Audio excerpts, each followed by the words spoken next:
Alright, this is take one. We got the interview in, so gotta do this. It's currently 11. So the entrepreneur I interviewed, his name was Bo. He's a family friend of ours. He works in plumbing.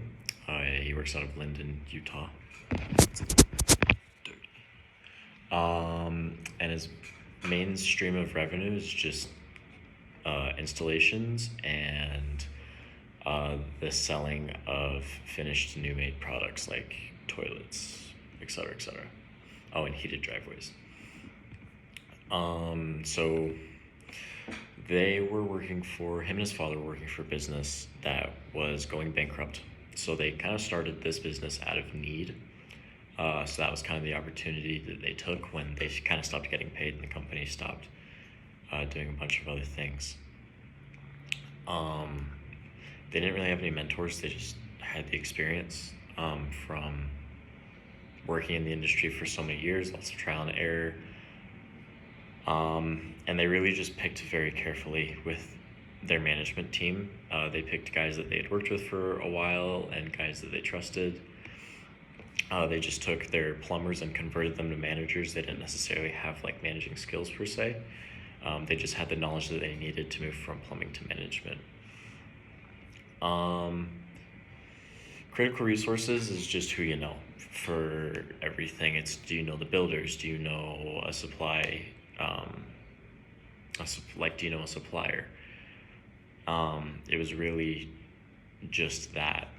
It was credit to buy money and get product and get bids for the first part of their business, and vehicles too, because they had nothing. They were just completely starting, so they needed trucks, they needed product, they needed storage space, and then they just needed work to do. So they went to a couple of the builders that they knew, and they for a long time, and those guys gave them some chances, even though they didn't necessarily know like the profit margins that they needed. So that's how they found like those first customers, was just go out, ask the builders that they knew.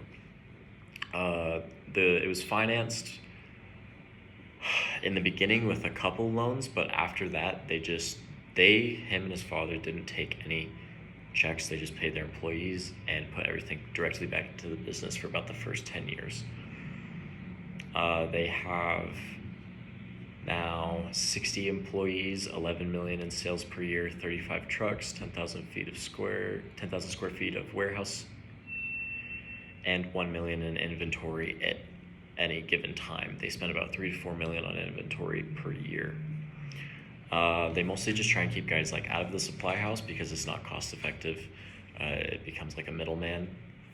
So they really just try and take everything, and they want to own all of their assets. They have very few liabilities. Their biggest mistake was trusting builders. So in 2008, they had 2 builders that they floated money towards, and they never got paid. So mostly it was just like them getting behind on their payments and like the building of the homes. So they didn't lien any of the homes that they were doing, which basically is just like insurance for the plumbers and other trade people. And they lost about $500,000 in a year and almost went bankrupt in 2008.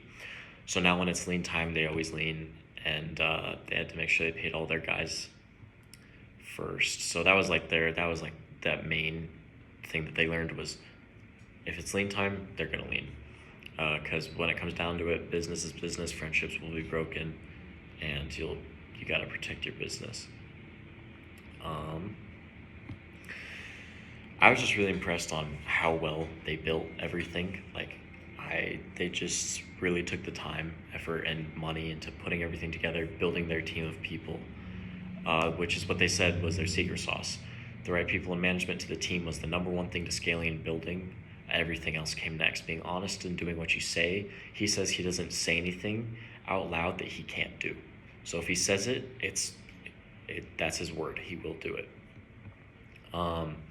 I want to take these concepts in my new venture by making sure I own all of my assets, and knowing that business is business and friendships probably can and will be broken, unfortunately.